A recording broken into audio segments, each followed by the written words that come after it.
अब यहां से तो क्लियर ए ऑप्शन तो नजर आ जाता है हमें, ठीक है। अब एक और बात मैं करना चाहूंगा, अब हमारे पास अल्फा की वैल्यू 2 और बीटा की वैल्यू 3 आ चुकी है और रिक्वायर्ड इक्वेशन के रूट 5 और 6 आ चुके हैं। तो let us do one thing, B option जो दिया गया है इसको वेरीफाई कर लेते हैं। This is one of the method I am working on. अभी दूसरे मेथड से भी हम इसका आंसर निकालने की कोशिश करेंगे। तो अगर हमारे पास रिक्वायर्ड इक्वेशन का रूट एक 5 आया है और एक 6 आया है, तो let us try and put, verify करते हैं, लेट अस वेरीफाई विद 5। तो 5 पुट करेंगे तो 5 माइनस का 3 बी ऑप्शन के अंदर में, ऑप्शन बी के अंदर में मैं बात कर रहा हूं आप सबसे। 5 माइनस 3, ये 2 का square will be 4 minus 5 minus 3 is 2, 2 into 5 is 10 plus 6 and that is coming out to be 0। इसका मतलब कंफर्म है 5 वन ऑफ द रूट होगा। और इसी तरह जैसे ही आप 6 को भी वेरीफाई करेंगे, 6 माइनस 3 यानी 3 का square will be 9 minus 6 minus 3 is 3, 3 into 5 is 15 plus 6, it is again coming as 0। मेरी बात समझ में आ रही है?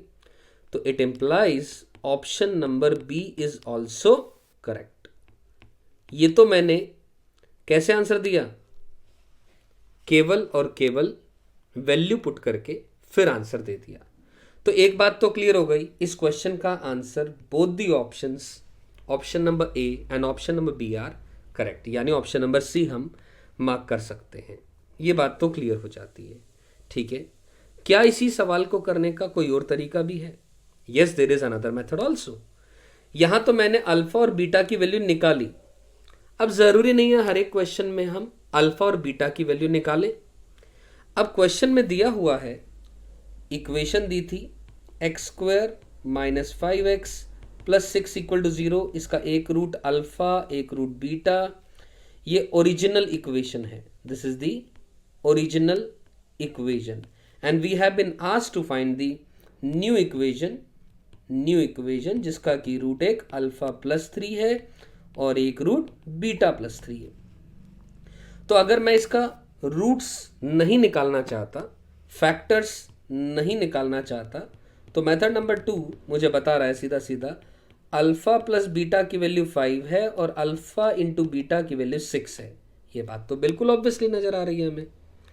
तो ठीक है, हम जानते हैं किसी भी इक्वेशन में एक्स स्क्वायर माइनस का S X plus P equal to 0 where S is the sum of the roots and P is the product of the roots. ये तरीका होता है निकालने का किसी भी इक्वेशन को, क्वाड्रेटिक इक्वेशन को।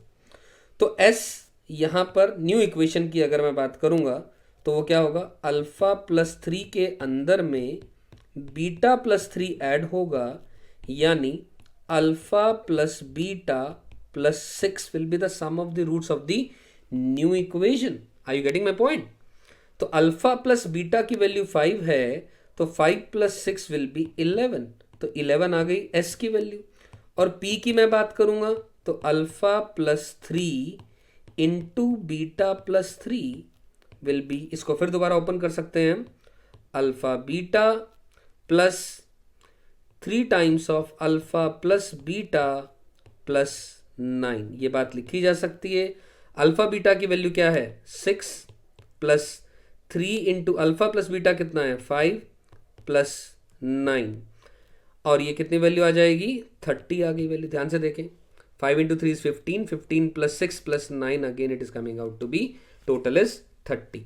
तो एज अ रिजल्ट हमने क्या करा यहां पर रिक्वायर्ड आंसर क्या आ गया, एक्स स्क्वायर माइनस का एस, एस कितना है 11 into X plus product of the roots कितना है 30 इक्वल टू 0।